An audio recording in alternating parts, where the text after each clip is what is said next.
경찰 부르겠습니다. 당장 나가세요. 여자의 목소리가 회의실에 울려 퍼졌습니다. 저는 그 자리에 굳은 채 움직일 수 없었습니다. 30년을 기다렸던 순간이 이렇게 끝날 줄은 몰랐습니다. 경호원, 그녀가 다시 외쳤고 문이 열리며 검은 정장을 입은 2명의 남자가 들어왔습니다. 잠깐만요. 제 말 좀 들어보세요. 저는 떨리는 손으로 주머니에서 낡은 사진 한 장을 꺼냈습니다. 1993년 겨울 버스 정류장에서 찍은 사진. 색이 바래서 이제는 누렇게 변한 그 사진 속에는 젊은 여자와 10살짜리 소년이 서 있었습니다. 이 사진, 기억 안 나세요? 1993년 12월 23일, 버스 정류장에서 경호원들이 제 양팔을 붙잡았습니다. 차가운 손길이 팔뚝을 조이는 게 느껴졌고 발이 바닥에서 떨어지는 듯 했습니다. 안 돼. 이렇게 끝날 순 없어. 복도로 끌려나가면서 저는 마지막으로 외쳤습니다. 엄마, 저 민준이에요. 1993년 겨울 버스 정류장 기억 안 나세요? 회의실 문이 쾅 하고 닫혔습니다. 복도의 형광등 불빛이 눈부셨고 어딘가에서 복사기 돌아가는 소리가 들렸습니다. 건물 밖으로 내던져진 저는 12층 빌딩을 올려다봤습니다. 대한건설그룹. 저 안 어딘가에 엄마가 있었습니다. 주머니 속 사진을 다시 꺼내봤습니다. 사진 속 여자는 20살 남짓 보였습니다. 짧은 파마 머리에 남색 패딩을 입고 있었고 옆에 선 소녀는 빨간 점퍼를 입고 엄마 손을 꼭 잡고 있었습니다. 그게 바로 저였습니다. 30년이 지났는데 정말 날 모르는 걸까? 주차장을 지나 걸어 나오는데 등 뒤에서 누군가 소리쳤습니다. 거기 서세요. 다시는 이 건물에 얼씬도 하지 마십시오. 다음에 또 오시면 경찰에 신고하겠습니다. 경비원이었습니다. 그는 저를 무슨 미친 사람 보듯 쳐다봤습니다. 저는 고개를 숙이고 건물을 빠져나왔습니다. 12월의 차가운 바람이 뺨을 때렸습니다. 하늘은 잿빛이었고 거리엔 크리스마스 캐럴이 흘러나왔습니다. 이게 뭐야? 이게 정말 내가 바랐던 재회야? 버스 정류장에 앉아 멍하니 하늘을 올려다봤습니다. 바로 이런 하늘이었습니다. 30년 전 그날도 엄마와 마지막으로 함께했던 그 버스 정류장도 이런 날씨였습니다. 1993년 12월 23일. 그날은 유난히 추웠습니다. 10살이던 저는 할머니 손을 잡고 버스 정류장에 나왔습니다. 엄마가 서울로 떠나는 날이었습니다. 민준아, 이리 와봐. 엄마가 저를 불렀습니다. 엄마는 무릎을 꿇고 제 눈높이에 맞췄습니다. 엄마의 눈이 빨갛게 부어 있었습니다. 엄마, 울었어? 아니야. 그냥 바람이 불어서 그래. 엄마는 제 머리를 쓰다듬었습니다. 엄마 손에서 로션 냄새가 났습니다. 아침에 바르던 그 하얀 로션. 민준아, 1년만 기다려. 엄마가 서울 가서 공장에서 일하면서 돈 벌어올게. 얼마나 벌어와? 많이. 아주 많이. 그래서 민준이 학원도 보내주고 새 운동화도 사주고 맛있는 거 많이 사줄게. 저는 고개를 끄덕였습니다. 사실 잘 이해가 안 됐지만 엄마가 돈 벌러 간다는 건 알았습니다. 근데 엄마 1년이면 정말 돌아와? 응. 약속? 엄마는 새끼손가락을 내밀었고 저도 새끼손가락을 걸었습니다. 약속? 도장 찍어. 엄지를 맞댔습니다. 그때 버스가 왔습니다. 하얀 연기를 뿜으며 멈춰선 버스에서 사람들이 내렸습니다. 그럼 엄마 갈게. 할머니 말씀 잘 듣고. 응. 민준아, 엄마 사랑해. 엄마는 저를 꼭 안았습니다. 엄마 품에서 샴푸 냄새가 났습니다. 아침에 머리 감은 그 복숭아 향 샴푸. 버스 문이 열렸고 엄마가 올라탔습니다. 창문 너머로 엄마가 손을 흔들었습니다. 저도 손을 흔들었습니다. 민준아, 엄마 잊지 마. 응, 엄마도 나 잊지 마. 버스가 출발했습니다. 엄마의 얼굴이 점점 작아졌고 버스는 모퉁이를 돌아 사라졌습니다. 할매, 엄마 1년 후에 온대. 그래, 그런가 보다. 할머니의 목소리는 차갑게 들렸습니다. 할머니는 제 손을 잡아 끌었습니다. 가자. 집에 가야지. 집으로 가는 길, 저는 계속 뒤를 돌아봤습니다. 혹시 엄마가 버스를 잘못 타서 다시 돌아오는 건 아닐까 하는 기대감에. 하지만 엄마는 없었습니다. 그날 이후 저는 매일 우체통을 확인했습니다. 할매, 엄마한테 편지 왔어? 없다. 오늘도 없다니까. 엄마의 냄새가 그리워. 엄마가 입었던 옷에 얼굴을 파묻고 그리움에 사무쳐 울음으로 보낸 지 일주일이 지나고 한 달이 지났습니다. 그리고 마침내 편지가 왔습니다. 그날 저는 학교에서 돌아와 우체통을 열었습니다. 그 안에 하얀 봉투 한 장이 들어 있었습니다. 발신인은 김소희, 엄마였습니다. 할매, 엄마 편지 왔어. 저는 신이 나서 집으로 뛰어들어갔습니다. 할머니는 부엌에서 저녁을 준비하고 계셨습니다. 봐봐, 엄마 편지. 할머니는 손을 닫고 편지를 받아들었습니다. 그래, 왔구나. 빨리 읽어봐. 민준아, 내가 읽어봐라. 할머니가 편지를 돌려줬습니다. 저는 조심스럽게 봉투를 뜯었습니다. 민준아, 엄마야. 잘 지내니? 엄마는 서울에서 공장 다니면서 열심히 일하고 있어. 편지는 짧았습니다. 공장 일이 힘들지만 열심히 하고 있다는 내용, 곧 돈 모아서 돌아가겠다는 약속, 그리고 마지막에는 엄마가 민준이 많이 보고 싶어. 정말 너무너무 보고 싶고 너무너무 사랑해 우리 아들, 사랑해, 너무너무 라고 적혀 있었습니다. 할매, 엄마가 나보고 싶대. 그래. 할머니의 대답은 여전히 무뚝뚝했습니다. 그 후로도 편지는 계속 왔습니다. 한 달에 한 번씩, 가끔은 2달에 한 번씩. 엄마는 제가 잘 지내는지 궁금해했고 할머니께 효도하라는 말을 꼭 했습니다. 하지만 6개월쯤 지나자 편지가 끊겼습니다. 할매, 엄마 편지 안 와. 그러게, 왜 안 오는 걸까? 바쁜가 보지. 1년이 지났습니다. 엄마가 약속했던 그 1년. 할매, 엄마 언제 와? 글쎄다. 1년 지났는데 연락이 없네.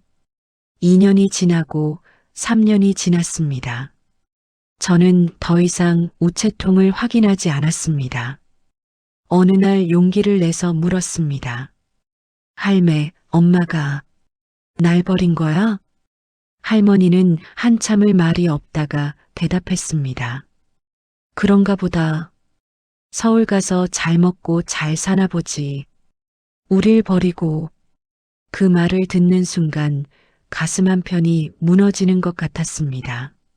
엄마가 날 버렸구나. 그날 밤 저는 이불을 뒤집어 쓰고 울었습니다. 소리 내지 않으려고 입을 막고 울었습니다. 그렇게 저는 엄마 없이 자랐습니다. 20년이 흘렀습니다. 저는 30살이 됐고 건설 현장에서 일하는 인부였습니다.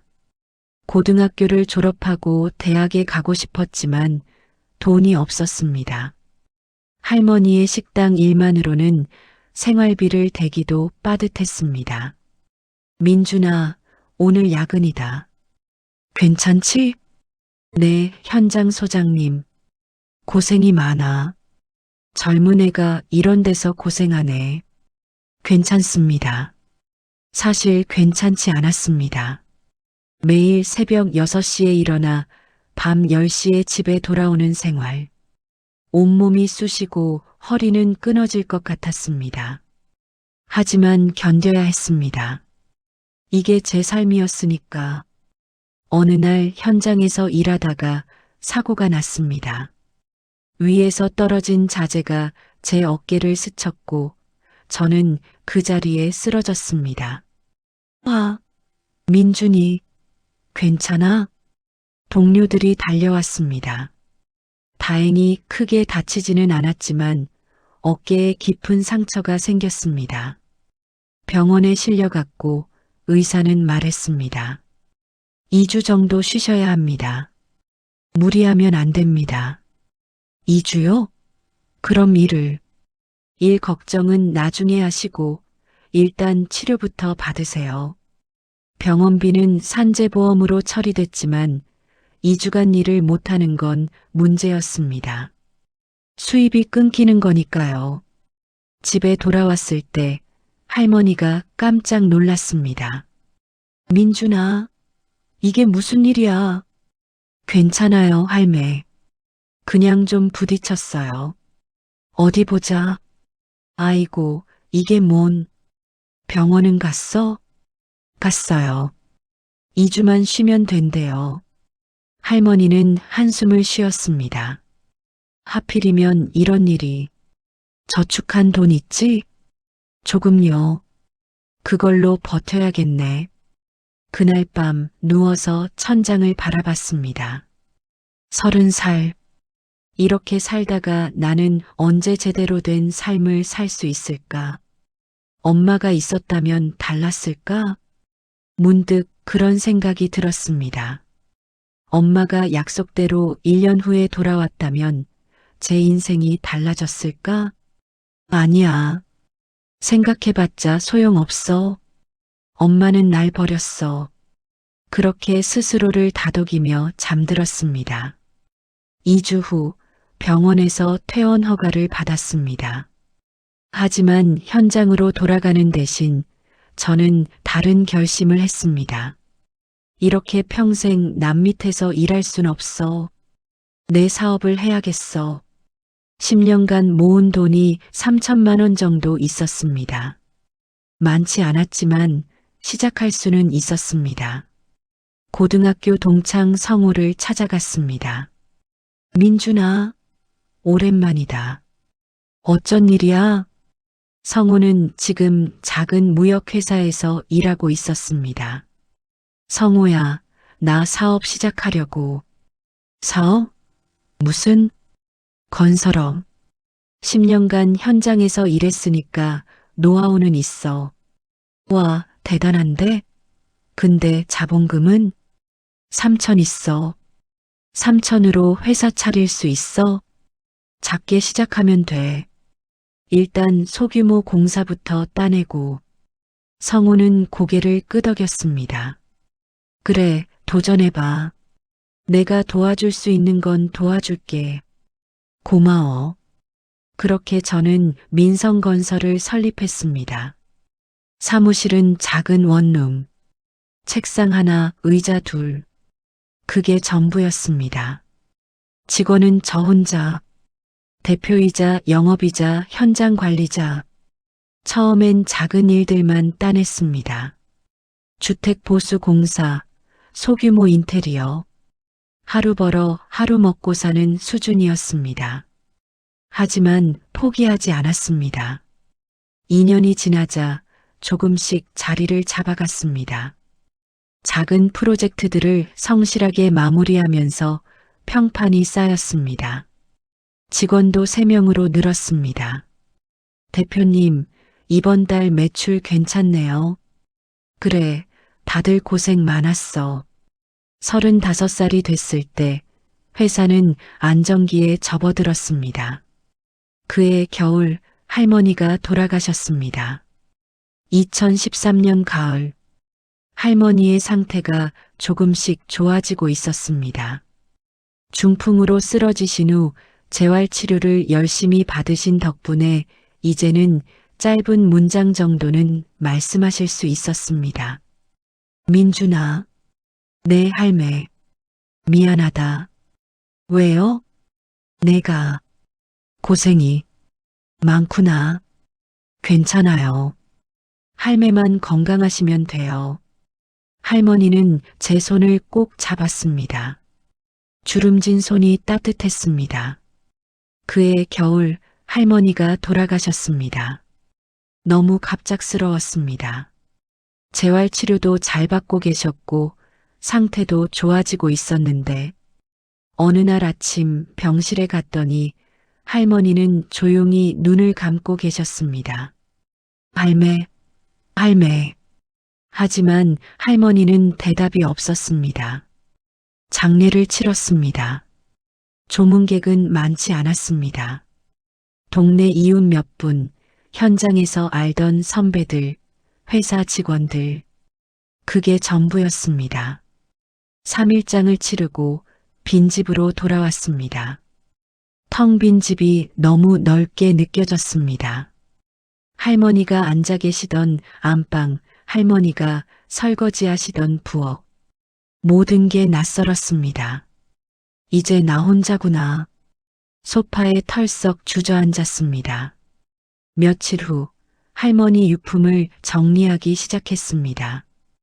오래된 옷가지, 그릇들, 이불.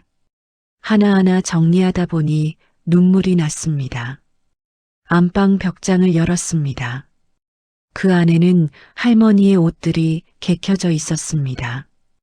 옷을 꺼내는데 벽장 깊숙한 곳에 뭔가 걸렸습니다. 낡은 상자였습니다. 먼지가 수북이 쌓인 갈색 종이 상자. 뚜껑을 열었습니다. 그 안에 편지 뭉치가 들어 있었습니다. 하얀 봉투들이 고무줄로 묶여 있었습니다. 조심스럽게 꺼내봤습니다. 봉투에 적힌 발신인 김소희, 엄마였습니다. 심장이 두근거렸습니다. 손이 떨렸습니다. 고무줄을 풀었습니다. 편지가 1장, 2장, 3장.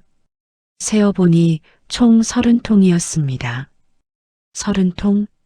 왜 이렇게 많아? 첫 번째 편지를 조심스럽게 꺼냈습니다. 봉투가 이미 뜯어져 있었습니다. 할머니가 읽으신 거였습니다. 편지를 펼쳤습니다. 1994년 1월 15일. 민준아, 엄마야. 잘 지내니? 서울에 온 지 1달이 됐어. 공장 일은 힘들지만 열심히 하고 있어. 엄마가 돈 많이 벌어서 꼭 돌아갈게.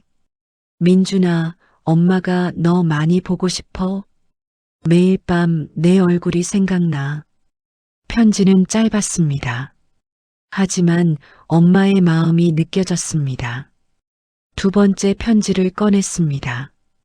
1994년 3월 20일. 민준아, 요즘 날씨가 따뜻해졌어. 봄이 왔나 봐. 민준이도 건강하게 잘 지내고 있지? 엄마는 서울에서 좋은 사람을 만났어. 아주 좋은 사람이야. 그분 덕분에 엄마가 이제 공장 일 안 해도 될 것 같아. 민준아, 미안해. 엄마가 새로운 삶을 살게 됐단다. 너는 할머니가 잘 키워주실 거야. 손에서 편지가 떨어졌습니다. 새로운 삶. 급하게 다음 편지를 꺼냈습니다. 1994년 5월 10일. 민준아, 답장이 없구나. 할머니께서 내게 편지를 안 보여주시는 걸까? 아니면 내가 엄마한테 화가 난 걸까? 미안해, 민준아. 엄마가 정말 미안해. 편지를 한 통 한 통 읽어나갔습니다. 엄마는 계속 편지를 보냈습니다. 한 달에 한 번씩, 때로는 두 달에 한 번씩. 하지만 저는 그 편지를 한 번도 받아본 적이 없었습니다. 10번째 편지. 1995년 3월. 민준아, 엄마가 이제 10번째 편지를 보내는구나. 그런데 한 번도 답장이 없어. 할머니께 전화도 드렸지만 받지 않으시네. 민준아, 혹시 엄마를 미워하니? 아니면 잊은 거니? 20번째 편지. 1997년 1월. 민준아, 내가 중학생이 됐을 나이구나. 잘 지내니? 엄마는 내가 답장을 안 해도 계속 편지를 보낼 거야. 언젠가는 내가 읽어줄 거라고 믿어. 30번째 편지. 1998년 12월. 민준아, 이게 30번째 편지야. 5년 동안 매달 편지를 보냈는데 한 번도 답장이 없구나. 이제 알겠어. 할머니께서 내게 편지를 보여주지 않으시는 거구나. 아니면 내가 정말로 엄마를 거부하는 건가? 알겠어, 민준아. 엄마는 이해해. 엄마가 널 떠났으니까. 엄마가 새로운 삶을 선택했으니까. 하지만 알아줬으면 좋겠어. 엄마는 항상 널 사랑해. 항상 내 곁에서 널 지켜보고 있어. 비록 멀리서지만 엄마가 널 버린 게 아니야. 단지 다른 길을 선택한 거야. 민준아, 엄마를 용서해 줄 수 있니? 사랑해, 아들. 엄마가 편지를 다 읽고 나서 저는 바닥에 주저앉았습니다. 엄마가 편지를 보냈었구나. 5년 동안 30통씩이나. 그 순간 깨달았습니다. 할머니가 편지를 숨겼던 겁니다. 왜? 2번째 편지를 다시 꺼내 읽었습니다. 엄마가 새로운 삶을 살게 됐단다. 이 문장. 할머니는 이 문장을 읽고 화가 났던 겁니다. 며느리가 아들을 버리고 다른 남자를 만났다고 생각했던 거죠. 그래서 나머지 편지도 전부 숨긴 겁니다. 저한테 보여주지 않고. 할매, 왜 그러셨어요? 하지만 할머니는 이미 돌아가셨습니다. 이제 물어볼 수도 없습니다. 편지 30통을 다시 한번 펼쳐놓고 읽었습니다. 엄마는 저를 버리지 않았습니다. 엄마는 계속 편지를 보냈습니다. 5년 동안 30통씩이나. 그런데 저는 단 한 통도 받지 못했습니다. 엄마, 나도 몰랐어요. 할머니가 숨겼어요. 가슴이 미어졌습니다. 30년간 엄마를 원망하며 살았습니다. 엄마가 저를 버렸다고 믿었습니다. 하지만 사실은 달랐습니다. 엄마도 오해하고 있었던 겁니다. 제가 답장을 안 하니까 저한테 거부당했다고 생각했던 거죠.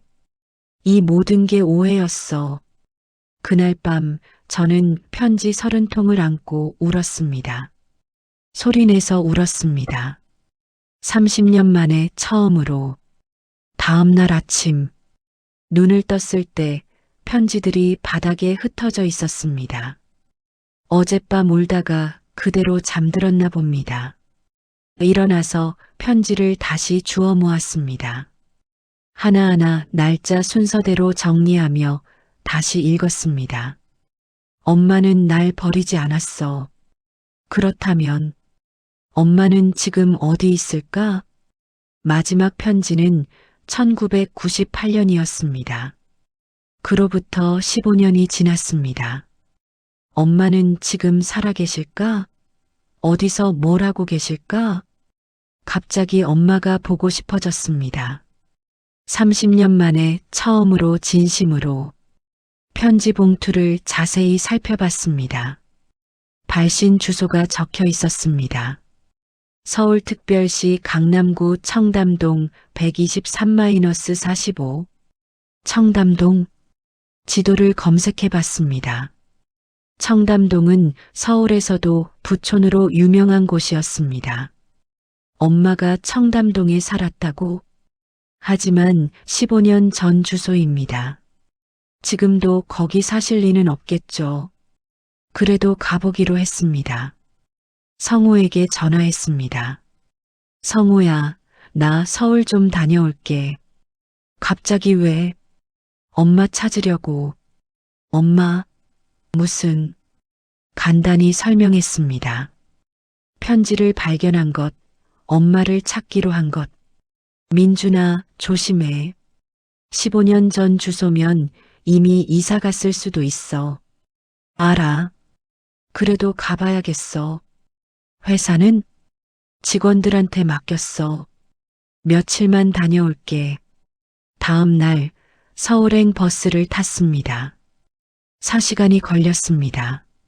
서울 강남터미널에 도착해서 택시를 탔습니다. 청담동 123-45번지로 가주세요. 청담동이요? 알겠습니다. 택시가 출발했습니다. 창밖으로 서울의 빌딩들이 스쳐 지나갔습니다. 엄마는 이런 곳에서 살았구나. 30분 후 청담동에 도착했습니다. 저기 내려주세요. 택시에서 내려 주위를 둘러봤습니다. 고급 빌라와 상가들이 즐비했습니다. 편지 봉투의 주소를 보며 골목을 찾아 들어갔습니다. 하지만 공사 중 그 주소에는 새 건물이 올라가고 있었습니다. 재개발이 된 거였습니다. 그렇지. 15년이나 지났는데 허탈했습니다. 근처 부동산에 들어갔습니다. 저기요, 혹시 이 주소에 대해 아시나요? 아, 거기요? 작년에 재개발됐어요. 옛날 빌라들 다 헐고 새로 짓는 중이에요. 그럼 거기 살던 사람들은요? 다들 이사 가셨죠. 어떤 분 찾으세요? 김소희라는 분인데요. 김소혜? 모르겠는데요. 워낙 오래전이라 결국 아무 정보도 얻지 못했습니다. 서울역으로 돌아오는 길 무기력했습니다. 어떻게 찾지? 15년 전 주소밖에 없는데. 그날 밤 숙소에서 인터넷을 뒤졌습니다. 김소희로 검색해봤지만 너무 흔한 이름이라 수십만 건이 나왔습니다. 이름만으로는 찾을 수 없어. 다른 방법을 생각했습니다. 편지를 다시 읽어봤습니다. 혹시 단서가 있을까? 서울에서 좋은 사람을 만났어. 엄마가 이제 공장 일 안 해도 될 것 같아. 새로운 삶을 살게 됐단다. 이 문장들을 곱씹었습니다. 좋은 사람? 공장 일 안 해도 된다? 그럼 부자를 만난 걸까? 그렇다면 결혼했을 수도 있습니다. 혹시 이름이 바뀌었을까? 하지만 확인할 방법이 없었습니다. 일주일 동안 서울에 머물며 도서관을 다녔습니다. 옛날 신문을 뒤졌습니다. 1994년부터 2000년까지의 신문들. 혹시 결혼 공고나 부고란에 엄마 이름이 있을까 싶어서. 하지만 찾을 수 없었습니다. 이렇게 찾는 건 불가능해. 포기하려던 그때 우연히 한 기사를 발견했습니다. 1995년 경제면 기사. 대한건설그룹 회장 재혼 발표. 사진이 실려 있었습니다. 중년 남자와 젊은 여자. 여자의 얼굴을 확대해 봤습니다. 이건 설마 여자의 관자놀이에 작은 점이 있었습니다.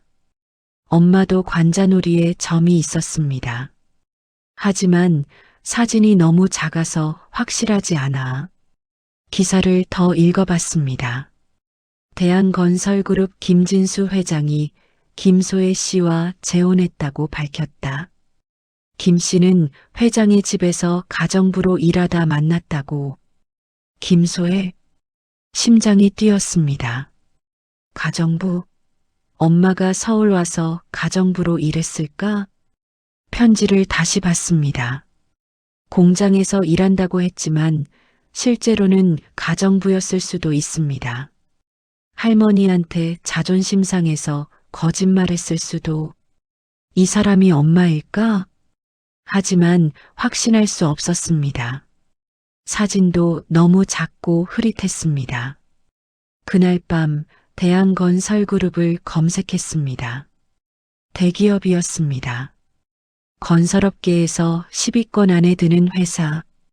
홈페이지를 들어갔습니다. 임원진 소개 페이지. 거기에 김소희라는 이름이 있었습니다. 개발사업본부 상무 김소희. 사진도 있었습니다. 클릭했습니다. 화면에 여자의 얼굴이 나타났습니다. 50대 후반쯤 보이는 여자. 짧은 단발머리, 정장 차림. 관자놀이의 작은 점. 이 사람이 엄마일까? 30년이 지났으니 얼굴이 많이 변했을 겁니다. 확신할 수 없었습니다. 하지만 관자놀이의 점, 이름, 모든 게 일치했습니다. 찾았다. 엄마를 찾았어. 손이 떨렸습니다. 3개월이 흘렀습니다. 그 3개월 동안 저는 엄마를 관찰했습니다. 아니, 정확히 말하면 김소의 상무를 관찰했습니다. 그 사람이 정말 제 엄마인지 확신할 수 없었으니까요. 처음에는 회사 앞에서 기다렸습니다. 대한건설그룹 본사 건물 맞은편 카페에 앉아 출퇴근하는 사람들을 지켜봤습니다. 손님, 주문하시겠어요? 아메리카노 한 잔이요. 여기서 드시나요? 네. 창가 자리에 앉아 건물 정문을 바라봤습니다. 오전 8시 30분. 출근 시간이었습니다. 회색 정장을 입은 직장인들이 속속 건물로 들어갔습니다. 그 중에서 그녀를 찾아야 했습니다. 8시 50분. 검은색 벤츠 한 대가 지하 주차장으로 들어갔습니다. 번호판을 봤습니다. 기억해뒀습니다. 매일 같은 시간에 같은 차가 왔습니다. 저 차를 타고 오는 사람이 김소의 상무일까? 일주일 후 용기를 내서 지하 주차장 입구 근처까지 갔습니다. 8시 50분. 벤츠가 들어왔습니다. 차가 멈추고 운전기사가 내렸습니다. 뒷문을 열었습니다. 여자가 내렸습니다. 키 165cm 정도, 짧은 단발머리, 베이지색 코트. 그녀가 주차장 엘리베이터 쪽으로 걸어갔습니다. 저는 숨을 죽이고 지켜봤습니다. 그녀가 걷는 모습, 어깨를 쭉 펴고 앞을 똑바로 보며 걷는 모습. 이 사람이 엄마일까? 하지만 30년 전 엄마의 모습을 정확히 기억할 수 없었습니다. 저는 그때 10살이었고 지금은 40살입니다. 얼굴도 많이 변했을 테고 걸음걸이도 달라졌을 겁니다. 확실하지 않아. 그날 저녁 회사에서 나오는 그녀를 다시 지켜봤습니다. 오후 7시 벤츠가 다시 나타났습니다. 그녀가 차에 올라탔습니다. 저는 택시를 잡았습니다. 저 차 따라가 주세요. 네. 저 검은 벤츠요. 급한 일이 있어서요. 택시기사는 이상한 눈으로 저를 봤지만 출발했습니다. 벤츠는 강남을 빠져나와 한강을 건넜습니다. 그리고 여의도의 한 고급 아파트 단지 앞에 멈췄습니다. 그녀가 차에서 내렸습니다. 경비원이 공손하게 인사했습니다. 안녕하세요, 상무님. 그녀는 가볍게 고개를 끄덕이고 아파트 안으로 들어갔습니다. 여기 사는구나. 다음 날도 그 다음 날도 같은 패턴이었습니다. 매일 아침 8시 50분 출근, 저녁 7시 퇴근. 여의도 아파트로 귀가. 그렇게 한 달을 지켜봤습니다. 그러던 어느 날, 토요일 오전 그녀가 캐주얼한 옷을 입고 나왔습니다. 청바지에 흰색 블라우스, 운전기사 없이 직접 운전해서 나왔습니다. 저는 택시를 타고 따라갔습니다. 그녀는 강남의 한자선단체 사무실로 갔습니다. 희망나눔재단이라는 간판이 붙어 있었습니다. 2시간 후 그녀가 나왔습니다. 이번엔 백화점으로 갔습니다. 명품관을 둘러보고 카페에서 커피를 마셨습니다. 혼자였습니다. 가족은 없나? 신문 기사에서는 재혼이라고 했으니 남편이 있을 텐데 함께 있지 않았습니다. 3시간을 지켜보다가 그녀가 화장실에 가는 걸 봤습니다. 저도 화장실 근처로 갔습니다. 여자 화장실 밖에서 기다렸습니다. 그녀가 나왔습니다. 5미터 거리. 처음으로 그렇게 가까이에서 그녀를 봤습니다. 관자놀이의 점. 확실히 있었습니다. 코의 모양, 눈의 생김새. 엄마야. 이 사람이 엄마야. 심장이 터질 것 같았습니다. 그녀가 제 앞을 지나쳤습니다. 향수 냄새가 났습니다. 은은한 꽃향기. 30년 전 엄마가 바르던 로션 냄새와는 전혀 달랐습니다. 말을 걸어볼까? 하지만 용기가 나지 않았습니다. 지금 여기서 엄마라고 부르면 그 사람은 뭐라고 할까? 그녀는 그대로 걸어갔고 저는 그 자리에 서서 멍하니 지켜봤습니다. 그날 밤 숙소로 돌아와 침대에 누웠습니다. 확실해. 저 사람이 엄마야. 하지만 동시에 의문이 들었습니다. 엄마는 날 찾지 않았을까? 30년 동안? 편지는 1998년에 끊겼습니다. 그 후로 15년. 그 15년 동안 엄마는 뭘 했을까? 그냥 새 인생을 살았겠지. 재벌과 결혼하고 상무까지 올라가고 씁쓸했습니다. 그래도 만나야 했습니다. 30년 만에 찾았는데 이대로 돌아갈 순 없었습니다. 어떻게 접근하지? 회사 앞에서 기다렸다가 말을 걸까? 아니면 편지를 보낼까? 고민하던 중 대한건설그룹 홈페이지를 다시 들어가 봤습니다. 채용 공고가 있었습니다. 협력업체 공모. 건설 관련 협력업체를 모집한다는 내용이었습니다. 이거다. 제 회사 민성건설로 지원하면 됩니다. 지원 서류를 작성했습니다. 회사 속에서 시공 실적, 재무제표, 밤을 새워 준비했습니다. 다음 날 서류를 제출했습니다. 일주일 후 연락이 왔습니다. 민성건설 대표님이시죠? 네, 맞습니다. 1차 서류 심사 통과하셨습니다. 축하드립니다. 감사합니다. 최종 실무 미팅은 2주 후입니다. 12월 15일 오전 10시 본사 12층 회의실로 와주시기 바랍니다. 담당자가 누구신가요? 개발사업본부 김소혜 상무님이십니다. 전화를 끊고 손이 떨렸습니다. 드디어 엄마를 만난다. 30년을 기다렸습니다. 이제 단 이틀 후면 엄마와 마주 앉게 됩니다. 성우에게 전화했습니다. 성우야, 나 엄마 만나게 됐어. 진짜? 어떻게? 회사 협력업체 공모에 지원했어. 최종 미팅 담당자가 엄마야. 와, 대단한데? 근데 민준아, 조심해. 왜? 생각해봐. 30년 만에 갑자기 나타나면 그 사람 입장에서는 곤란할 수도 있어. 알아. 그래도 만나야 해. 그래, 잘하고 와. 언제든 연락해. 고마워. 뭐라고 말하지? 뭐라고 시작해야 할까? 밤새 연습했습니다. 안녕하세요. 저는, 아니, 너무 형식적이다. 혹시 저를 기억하시나요? 이것도 이상하다. 엄마, 이 한마디만 하면 될까?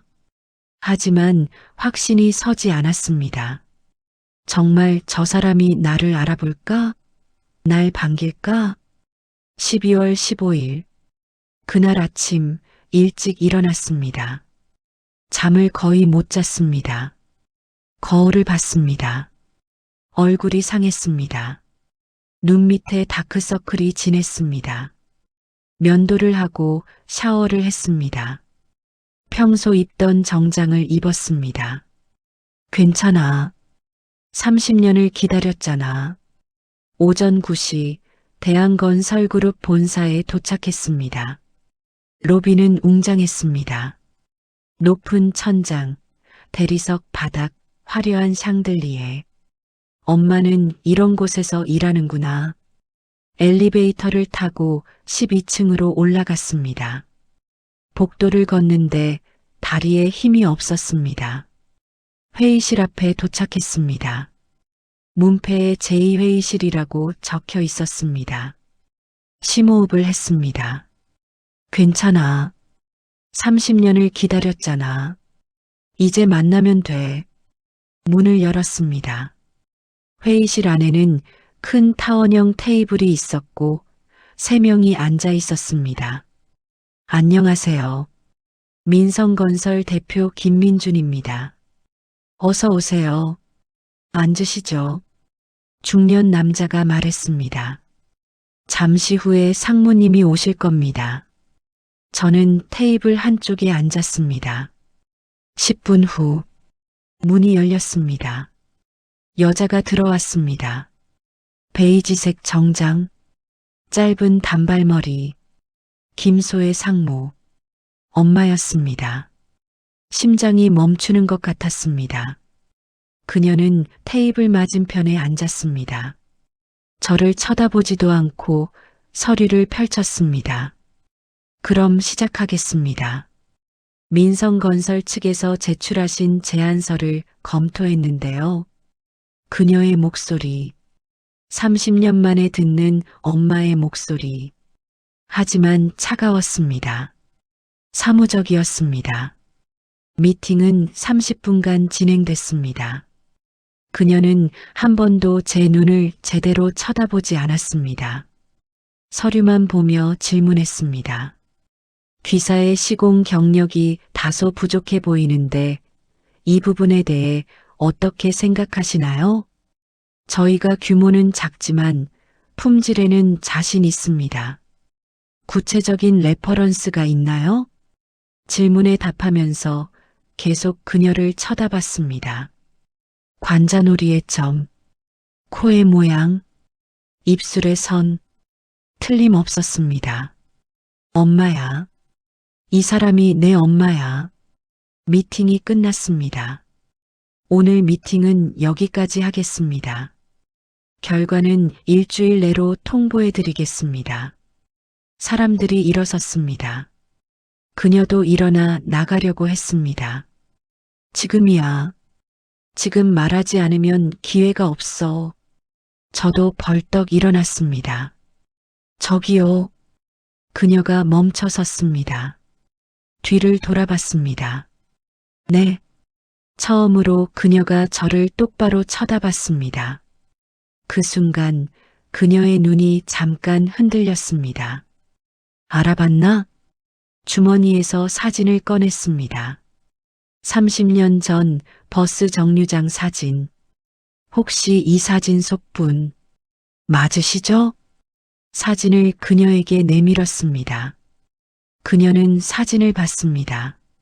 얼굴이 하얗게 변했습니다. 어디서? 이걸 1993년 12월 23일 버스 정류장에서 찍은 사진입니다. 그녀의 손이 떨렸습니다. 이게 어떻게? 저 민준이에요. 엄마. 그 순간 회의실이 조용해졌습니다. 다른 직원들이 놀란 표정으로 저희를 쳐다봤습니다. 그녀는 한 걸음 뒤로 물러섰습니다. 무슨 소리를 하시는 거예요? 엄마, 30년 만이에요. 저 기억 안 나세요? 저는 아이가 없습니다. 거짓말이에요. 이 사진 보세요. 여기 엄마하고 제가 같이. 경호원. 그녀가 소리쳤습니다. 문이 열리고 검은 정장의 남자들이 들어왔습니다. 이 사람 당장 내보내세요. 엄마, 잠깐만요. 제 말 좀 들어보세요. 경호원들이 제 팔을 붙잡았습니다. 엄마, 편지 받았어요. 30통. 할머니가 숨겼던 그 편지들. 그녀의 얼굴이 굳었습니다. 편지를 받았다고? 네. 엄마가 보낸 편지, 저 다 읽었어요. 그녀는 입술을 떨었습니다. 저는 한 번도 아이를 낳은 적이 없습니다. 엄마, 당장 나가세요. 계속 그러시면 경찰을 부르겠습니다. 경호원들이 저를 끌고 나갔습니다. 엄마, 왜 이러세요? 저 민준이잖아요. 복도로, 엘리베이터로, 로비로. 그렇게 저는 건물 밖으로 내던져졌습니다. 주차장 바닥에 주저앉았습니다. 왜 날 부정하는 거야? 손에 든 사진을 봤습니다. 30년 전 그날 환하게 웃고 있던 엄마. 지금 회의실에서 본 그 여자와는 너무 달랐습니다. 저 사람이 정말 내 엄마가 맞나? 숙소로 돌아왔습니다. 침대에 누워 천장을 바라봤습니다. 엄마는 날 알아봤어. 분명히 알아봤어. 사진을 봤을 때 그녀의 표정, 얼굴이 하얗게 변하고 손이 떨렸습니다. 그런데 왜 부정했을까? 이유는 하나밖에 없었습니다. 숨기고 싶은 거야. 과거를. 그녀는 지금 재벌그룹의 상무입니다. 회장의 부인. 상류층 삶을 살고 있죠. 그런데 갑자기 30년 전에 버린 아들이 나타나면 스캔들이 되겠지. 씁쓸했습니다. 그래서 날 부정한 거구나. 자기 자리를 지키려고. 그날 밤 술을 마셨습니다. 혼자서 편의점에서 산 소주 한 병. 엄마, 나한테는 30년이 걸렸는데 엄마한테는 그게 그렇게 가벼운 거였어? 다음 날 아침 핸드폰이 울렸습니다.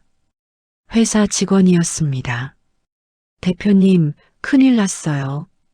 왜? 무슨 일이야? 대한건설에서 연락 왔는데 저희 계약 안 한대요. 그래, 알았어. 그게 문제가 아니에요. 다른 거래처에서도 연락이 왔어요. 계약 파기한대요. 세 곳이나.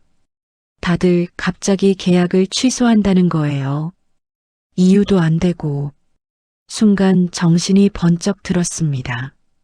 알았어. 내가 처리할게. 전화를 끊고 상황을 정리했습니다. 엄마가 압력을 넣은 거야. 대한건설그룹의 위세라면 충분히 가능했습니다. 날 입막음하려는 거구나. 화가 났습니다. 그렇게까지 할 거야? 나한테? 하지만 동시에 이해도 됐습니다. 그녀의 입장에서는 저는 위험한 존재였을 겁니다. 과거를 들춰낼 수 있는. 며칠 후 또 연락이 왔습니다. 대표님, 은행에서 대출 검토 들어간대요. 대출 검토? 네, 갑자기 신용도 재평가한대요. 알았어. 일주일 후, 대표님, 대출 회수 통보 왔어요. 뭐? 은행에서 기한 내에 대출금 상환하라고. 얼마? 2억입니다. 회사를 차릴 때 받은 대출이었습니다. 이러다간 회사가 위험해. 성우에게 전화했습니다. 성우야, 나 좀 심각해. 왜? 무슨 일이야? 상황을 설명했습니다. 민준아, 이거 장난 아닌데? 상대가 너무 세. 알아. 그 사람, 내 엄마 맞긴 한 거야? 응, 확실해. 그런데 왜 저렇게 나오는 걸까? 자기 자리를 지키려는 거지.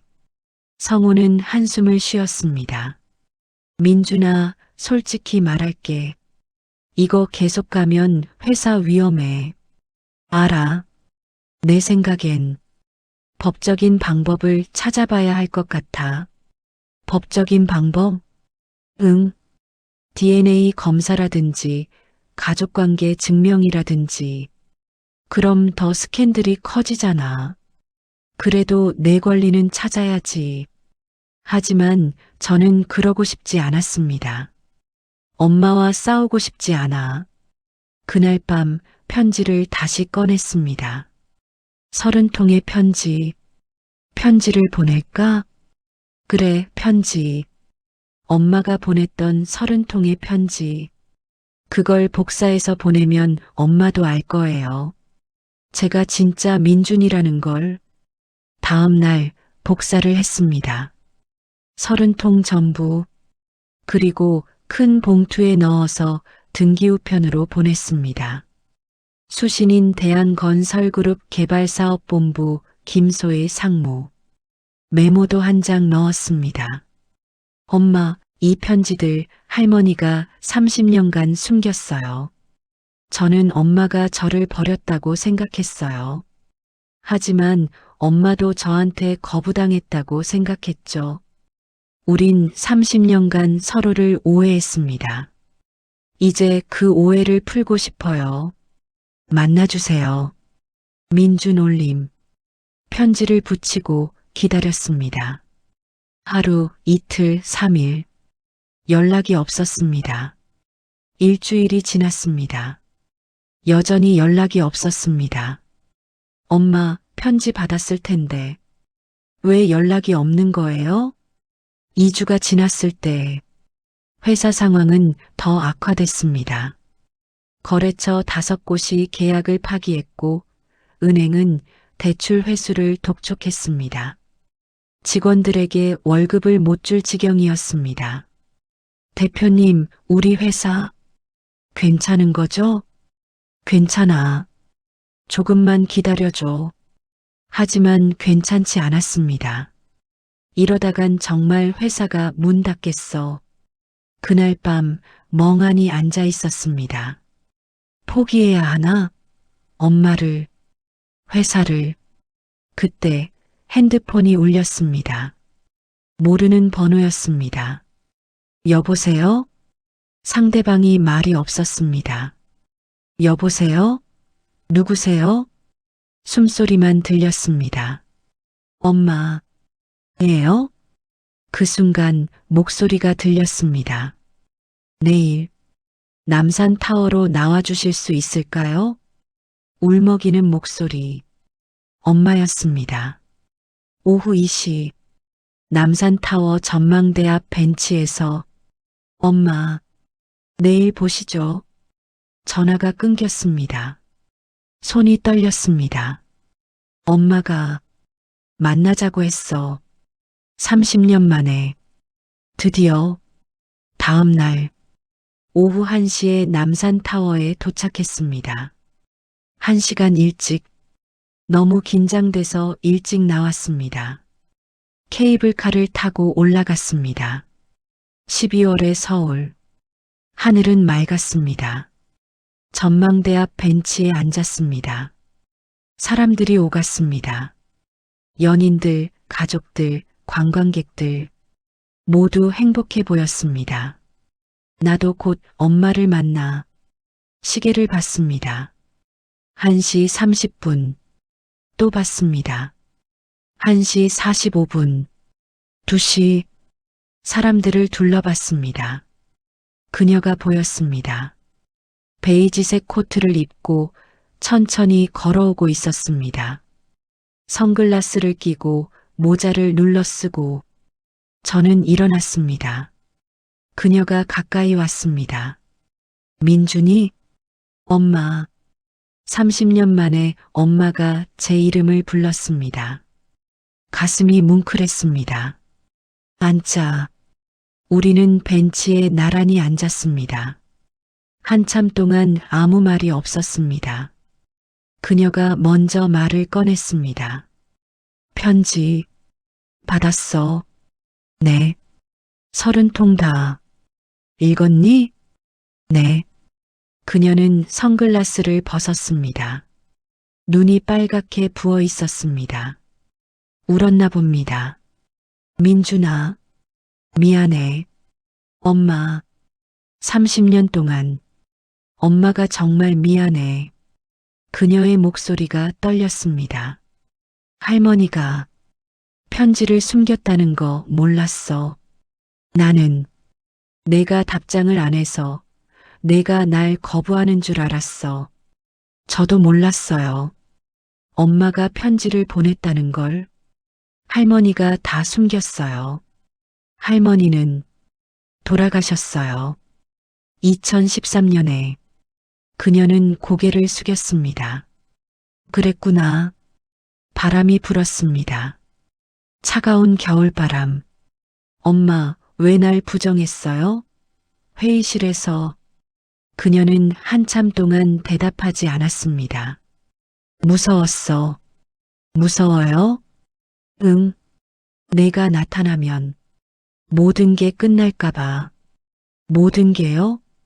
내 지금 삶, 회사, 지위, 모든 것. 그녀는 손수건으로 눈물을 닦았습니다. 나는 가정부로 시작했어. 회장님 집에서. 그때 회장님은 이혼한 지 얼마 안 됐고 외로워하셨어. 우린 서로 의지하게 됐고 결혼했어. 하지만 나는 과거를 숨겼어. 아이가 있다는 것도 시골에서 왔다는 것도 모두 다 숨기고 새로운 사람이 됐어. 왜요? 살아남으려고.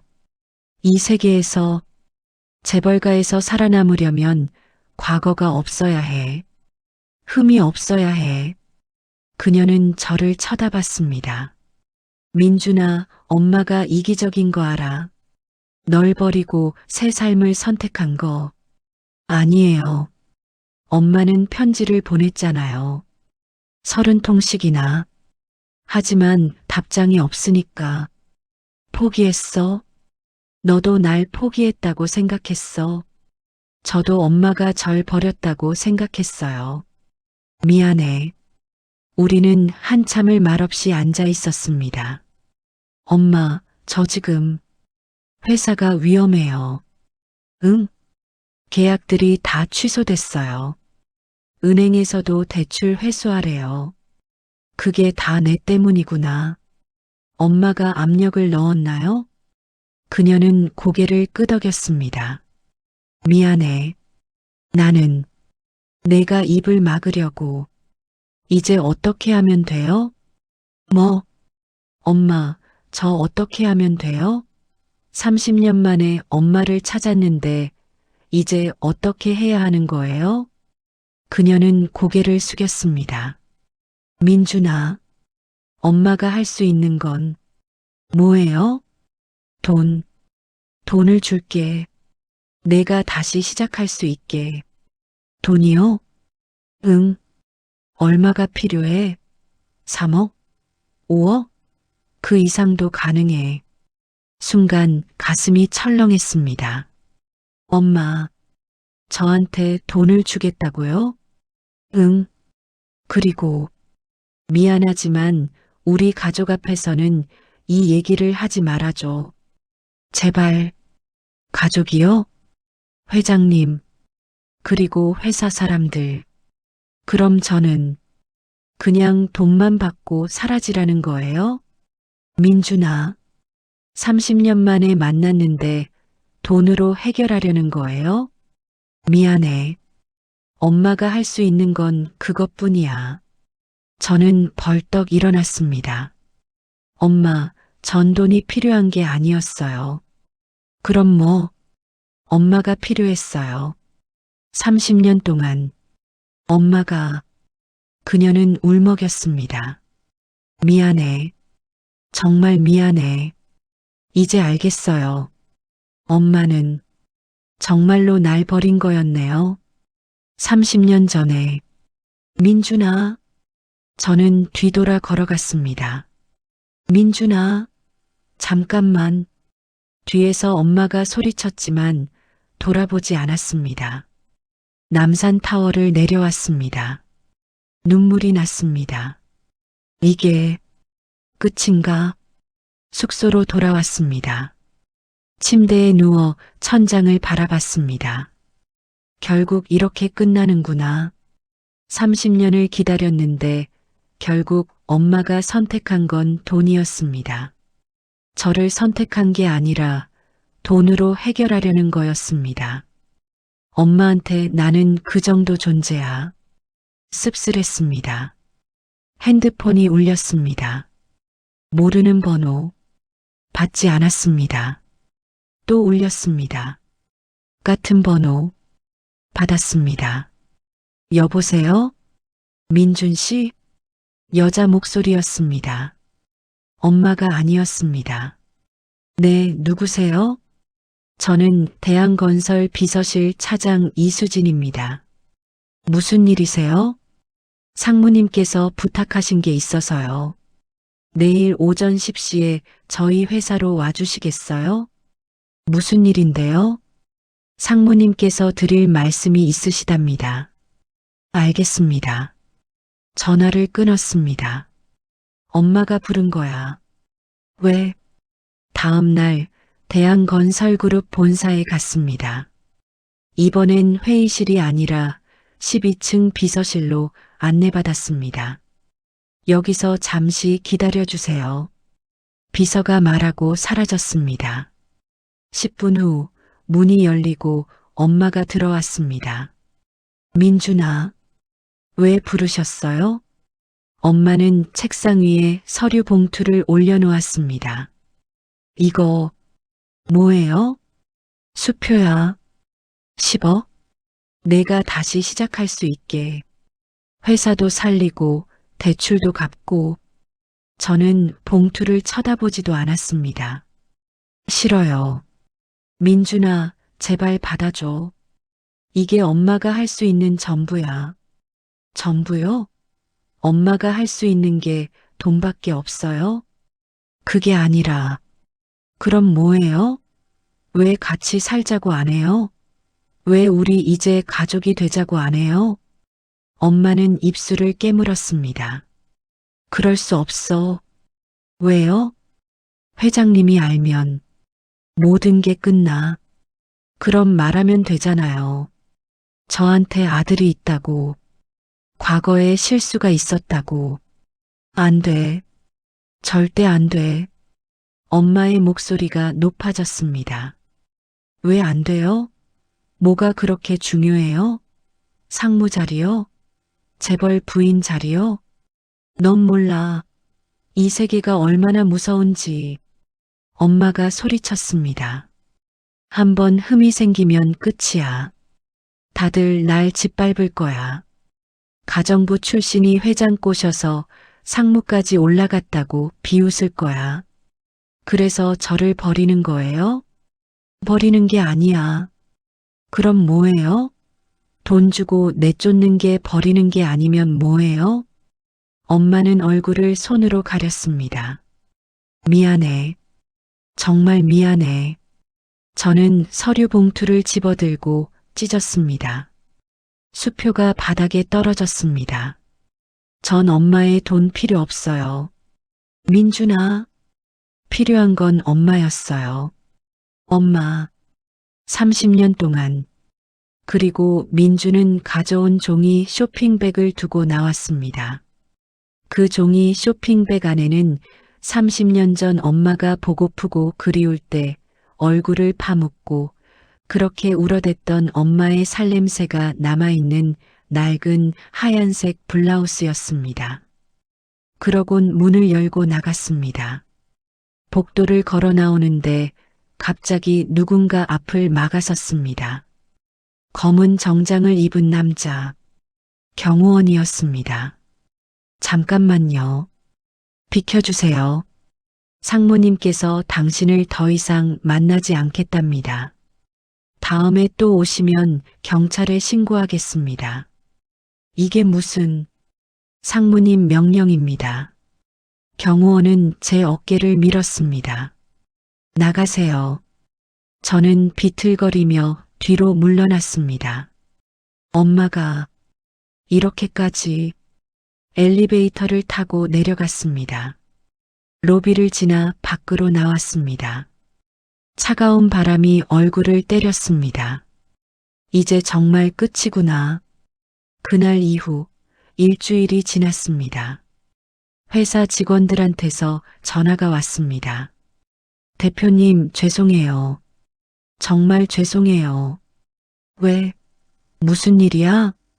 저 다른 회사로 이직하게 됐어요. 그래, 알겠어. 1명, 2명, 3명. 직원들이 하나둘 떠났습니다. 월급을 제때 못 준 탓이었습니다. 일주일 후 회사에는 저 혼자만 남았습니다. 텅 빈 사무실, 책상 위에 쌓인 청구서들. 이제 끝이구나. 은행에서 최종 통보가 왔습니다.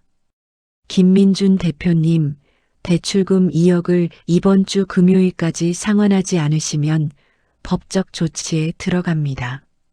알겠습니다. 돈이 없었습니다. 통장 잔액 50만 원, 회사 계좌 200만 원. 어떻게 2억을 갚지? 성호에게 전화했습니다. 성호야, 민준아, 목소리 왜 그래? 나 회사 문 닫아야 할 것 같아. 뭐? 은행에서 대출 회수했어. 이번 주까지 2억 갚아야 하는데 돈이 없어. 성호는 한참 침묵했습니다. 민준아, 내가 도와주고 싶은데 나도 지금 여유가 없어. 알아. 괜찮아. 미안해. 아니야. 내 잘못이 아니야. 전화를 끊고 사무실을 둘러봤습니다. 5년간 일궈온 회사. 작지만 제 자랑이었습니다. 이렇게 끝나는구나. 그날 사무실 문을 닫았습니다. 회사 정리 절차에 들어갔습니다. 파산 신청. 30대의 파산이라니. 변호사 사무실에 앉아 서류에 서명했습니다. 이렇게 하시면 회생 절차가 시작됩니다. 대출금은 분할 상환하시면 되고요. 얼마씩이요? 월 50만 원씩 10년간입니다. 알겠습니다. 집으로 돌아왔습니다. 아니, 이제 집도 아니었습니다. 월세가 3개월 밀려서 집주인한테서 퇴거 통보를 받았습니다. 이번 주까지 나가주세요. 네. 짐을 쌌습니다. 큰 배낭 하나. 그게 전부였습니다. 어디로 가지? 찜질방으로 갔습니다. 입장료 1만 원. 하루 묵을 수 있었습니다. 찜질방 한쪽 구석에 자리를 잡았습니다. 주변을 둘러봤습니다. 저 같은 사람들이 많았습니다. 갈 곳 없는 사람들. 나도 이제 이렇게 됐구나. 배낭에서 엄마의 편지를 꺼냈습니다. 복사본이 아니라 원본. 30통 전부 할머니가 숨겼던 그 편지들. 한 통 한 통 다시 읽었습니다. 민준아, 엄마야. 잘 지내니? 엄마가 너 많이 보고 싶어? 답장이 없구나. 할머니께서 거부하시는 걸까? 엄마는 항상 널 사랑해. 편지를 읽으며 눈물이 났습니다. 엄마는 날 사랑했어. 5년 동안 30통이나 편지를 보냈어. 하지만 지금은 날 버렸어. 돈으로 해결하려고 했어. 씁쓸했습니다. 그날 밤 찜질방 바닥에 누워 잠을 청했습니다. 하지만 잠이 오지 않았습니다. 옆에서 누군가 코를 골았습니다. 반대편에서는 아이가 울었습니다. 이게 내 인생이구나. 40년을 살았습니다. 그런데 남은 게 뭐가 있을까? 일도 없고 집도 없고 가족도 없습니다. 엄마라도 있었다면. 하지만 엄마는 저를 선택하지 않았습니다. 일주일이 지났습니다. 매일 찜질방을 전전했습니다. 하루 1만 원씩 내고 묵었습니다. 돈이 바닥났습니다. 어느 날 편의점 앞에서 막걸리를 마셨습니다. 한 병에 1,000원. 제 유일한 사치였습니다. 아저씨, 여기 앉으시면 안 돼요. 편의점 알바생이 나왔습니다. 젊은 여자였습니다. 죄송합니다. 자리를 옮기려는데 여자가 말했습니다. 삼각김밥 하나 드실래요? 유통기한 지나서 버려야 하는 건데. 감사합니다. 삼각김밥을 받아 먹었습니다. 이게 내 저녁이구나. 눈물이 났습니다. 엄마, 나 이렇게 살고 있어요. 하지만 엄마는 모를 겁니다. 신경도 안 쓸 겁니다. 2주가 지났습니다. 찜질방비도 없어서 거리에서 잤습니다. 12월의 서울. 추웠습니다. 지하철역 근처 벤치에서 밤을 보냈습니다. 신문지를 덮고 몸을 웅크렸습니다. 새벽 3시. 잠에서 깼습니다. 너무 추워서 손발이 얼어붙은 것 같았습니다. 이러다 얼어 죽겠어. 24시간 편의점으로 들어갔습니다. 안은 따뜻했습니다. 한쪽 구석에 앉아 몸을 녹였습니다. 손님, 뭐 사실 거 있으세요? 아, 네. 컵라면 하나요. 1,000원짜리 컵라면을 샀습니다. 뜨거운 물을 부어 먹었습니다. 이게 내 삶이구나. 40살에 3주가 지났습니다. 성우한테서 전화가 왔습니다. 민준아, 너 지금 어디야? 서울. 뭐하고 있어? 그냥. 목소리가 왜 그래? 무슨 일 있어? 아니, 괜찮아. 거짓말하지 마. 지금 어디야? 내가 갈게. 아니야, 괜찮다니까. 민준아. 성호의 목소리가 높아졌습니다. 제발 혼자 죽지 마. 알았어? 응. 전화를 끊고 울었습니다. 소리내서 울었습니다. 길거리에서, 사람들이 지나가는 그곳에서, 나 이제 어떻게 하지? 한 달이 지났습니다. 크리스마스가 다가왔습니다. 거리는 화려한 조명으로 가득했습니다. 사람들은 행복해 보였습니다. 저는 길거리에서 그들을 바라봤습니다. 나도 저랬었는데 30년 전 엄마와 함께했던 그 크리스마스. 아니, 그때는 크리스마스도 아니었습니다. 12월 23일, 엄마가 떠나던 날, 배낭에서 사진을 꺼냈습니다. 버스 정류장에서 찍은 사진. 이제는 너무 많이 만져서 구겨진 사진. 엄마, 우리 이때는 행복했잖아요. 사진 속 엄마는 웃고 있었습니다. 지금의 그 차가운 여자와는 너무 달랐습니다. 사람은 이렇게 변하는구나. 어느 날 지하철역 계단에 앉아 있는데 누군가 돈을 던졌습니다. 1,000원짜리 한 장. 힘내세요. 젊은 여자가 지나가며 말했습니다. 저는 그 1,000원을 주워들었습니다. 나 거지가 됐구나. 웃음이 났습니다. 슬픈 웃음. 그날 밤 편지를 다시 꺼냈습니다. 마지막 편지. 30번째 편지. 민준아, 이게 30번째 편지야. 이제 알겠어. 넌 날 용서 못하는구나. 알겠어. 엄마가 이해해. 하지만 알아줬으면 좋겠어. 엄마는 항상 널 사랑해. 비록 멀리서지만 항상 내 곁에서 지켜보고 있어. 엄마가 널 버린 게 아니야. 단지 다른 길을 선택한 거야. 민준아, 엄마를 용서해 줄 수 있니? 사랑해, 아들. 엄마가 편지를 읽고 또 읽었습니다. 엄마는 정말 날 사랑했을까? 그 순간 깨달았습니다. 엄마도 무서웠던 거야. 편지를 보냈지만 답장이 없었을 때 엄마도 두려웠을 겁니다. 거부당했다고 생각했을 때, 그래서 멀리서 지켜보기로 했던 거죠. 엄마도 나처럼 외로웠을까? 30년. 엄마도 30년간 외로웠을 거예요. 아들을 그리워하며. 우린 둘 다 피해자였어. 할머니가 편지를 숨기지 않았다면 모든 게 달랐을 겁니다. 이제 어떻게 하지? 계속 이렇게 살 수는 없었습니다. 하지만 엄마는 저를 만나지 않겠다고 했습니다. 마지막으로 한 번만 더 시도해보자. 결심했습니다. 다음 날 아침, 공중전화로 대한건설에 전화했습니다. 여보세요.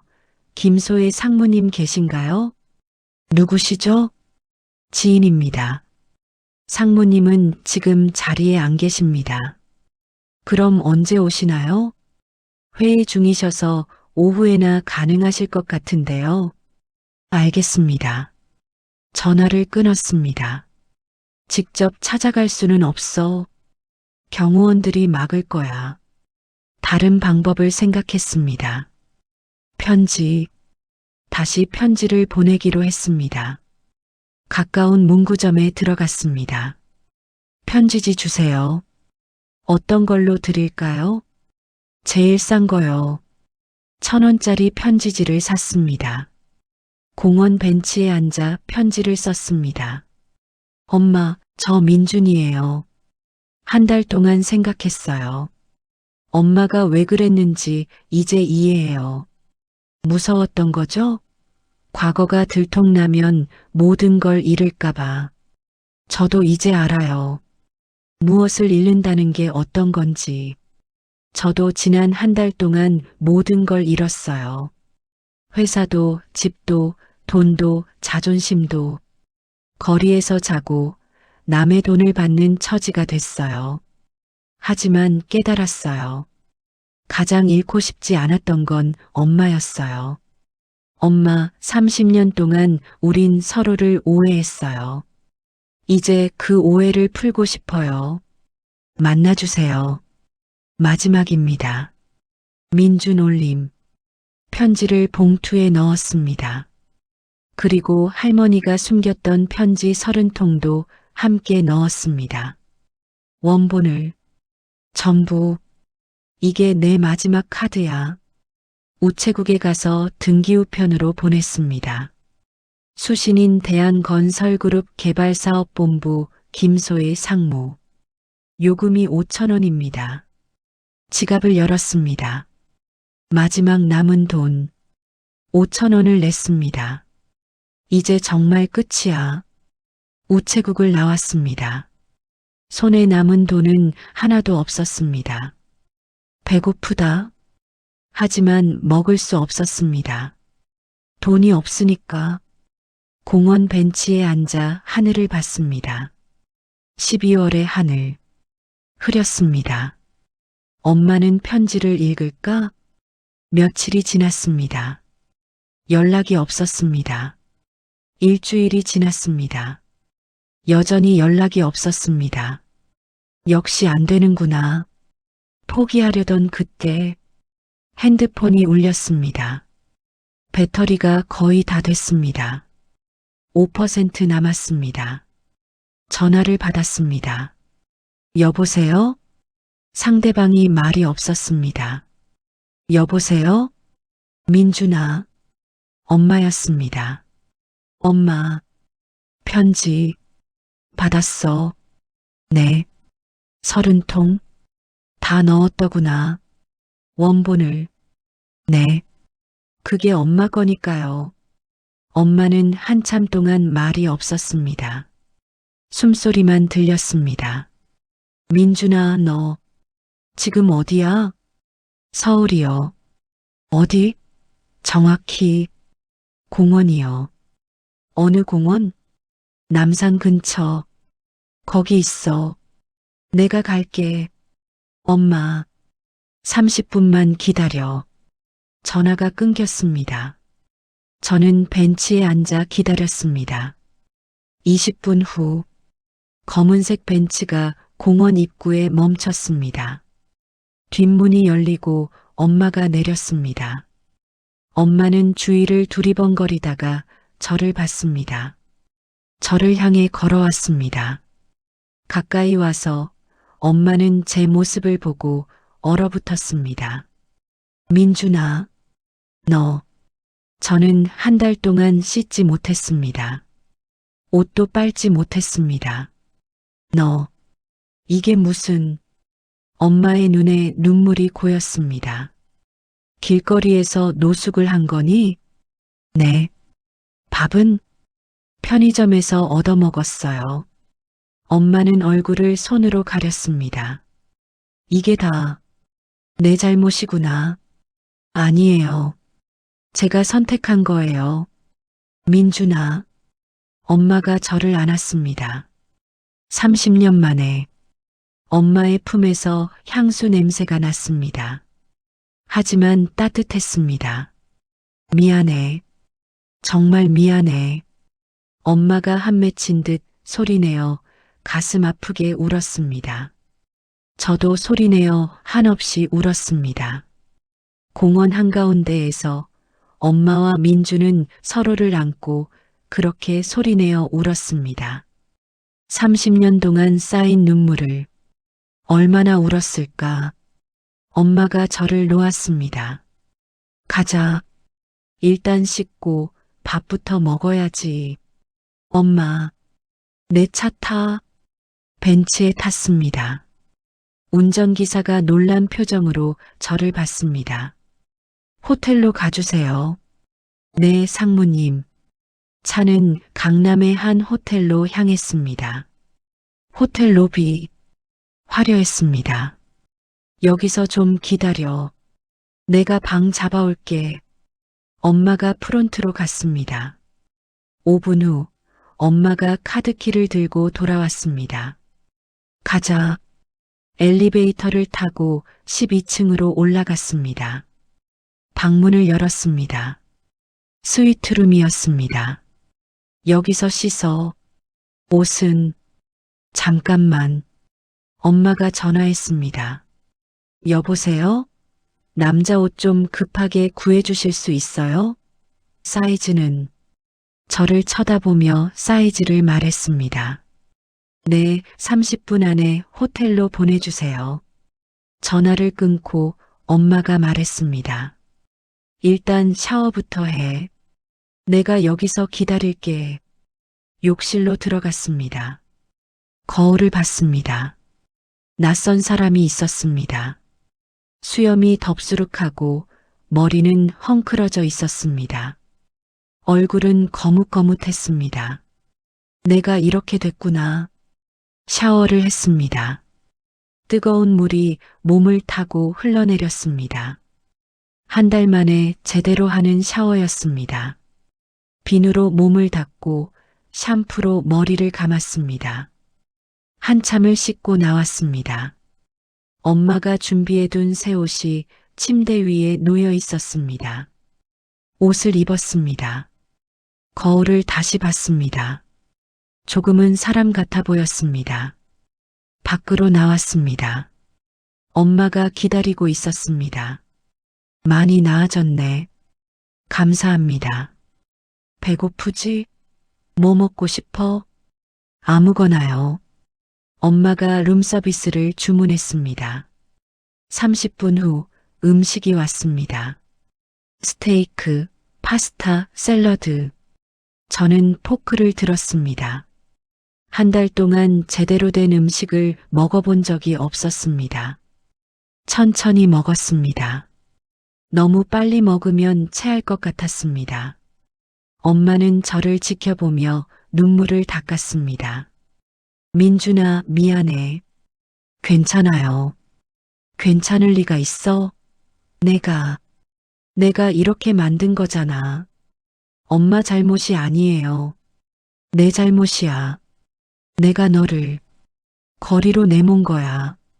엄마는 얼굴을 손으로 가렸습니다. 나는 너무 이기적이었어. 내 자리를 지키려고 널 버렸어. 엄마, 민준아, 나 이제 결심했어. 무슨 결심이요? 엄마는 저를 똑바로 쳐다봤습니다. 회장님한테 다 말할 거야. 내 과거를, 너에 대해서. 정말요? 응. 더 이상 숨길 수 없어. 숨기면 안 돼. 하지만 그러면, 알아. 모든 걸 잃을 수도 있어. 상무 자리도, 회장 부인 자리도. 엄마는 미소 지었습니다. 슬픈 미소. 하지만 가장 소중한 건 너야.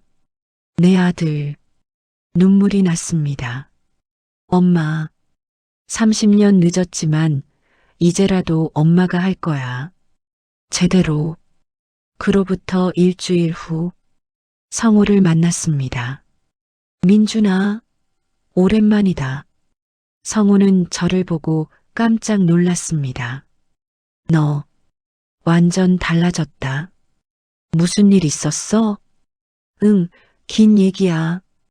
어디 가서 밥이나 먹으면서 얘기해. 식당에 앉아 그간의 일을 다 털어놨습니다. 엄마를 찾은 것, 거리에서 산 것, 그리고 화해한 것. 성우는 놀란 표정이었습니다. 와, 영화 같은 일이네. 그러게. 그래서 이제 어쩔 거야? 회사 다시 시작하려고. 회사? 응. 민성건설. 그게 어떻게 가능해? 파산했는데. 엄마가 투자하시기로 했어. 진짜? 응. 20억. 성우는 입을 벌렸습니다. 20억? 그 돈이면 충분하지? 충분하고 말고 완전히 새로 시작할 수 있어. 그러니까 너도 같이 하면 어때? 나는 무역회사 다니는데 그만두고 우리 회사로 와. 같이 일하자.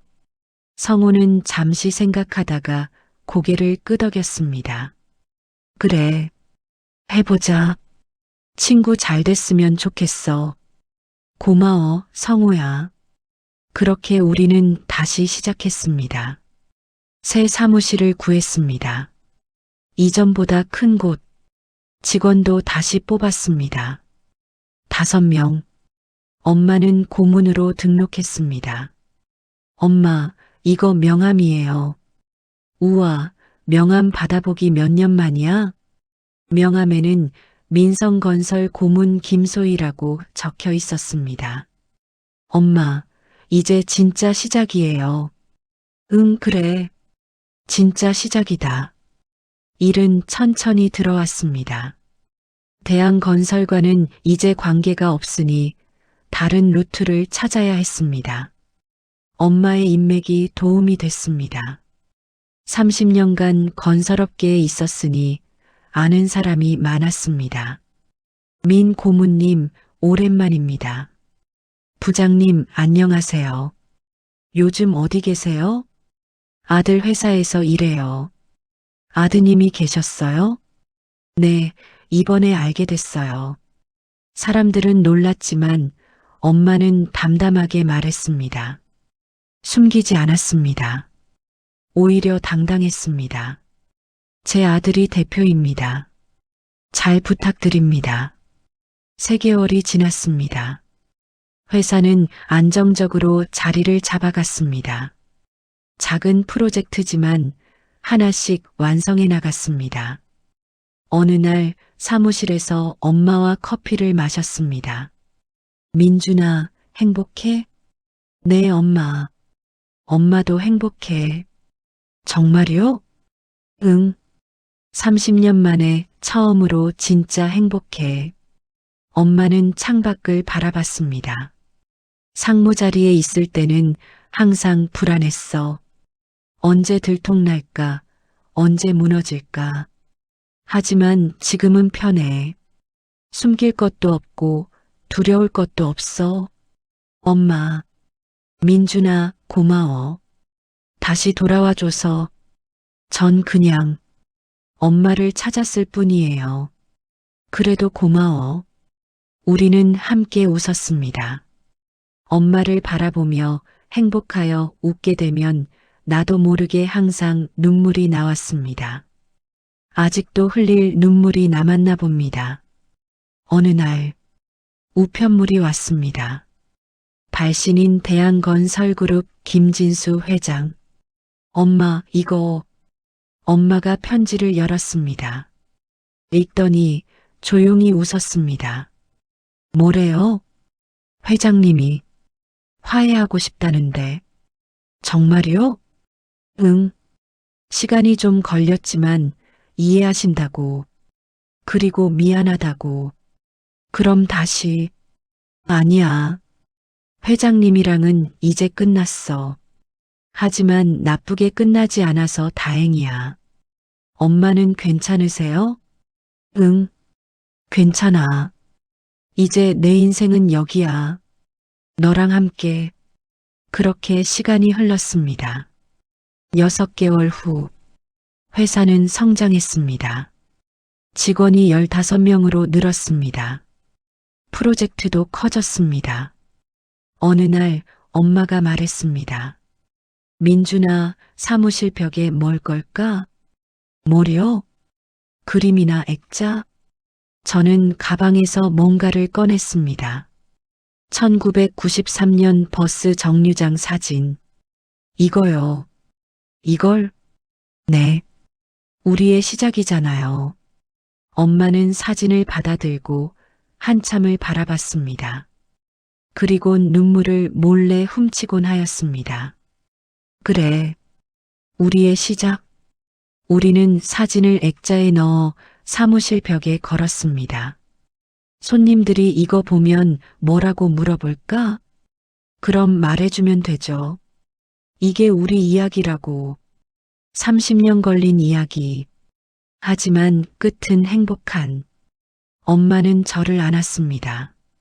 그래, 행복한 결말. 1년 후, 2024년 12월 23일. 정확히 31년 만입니다.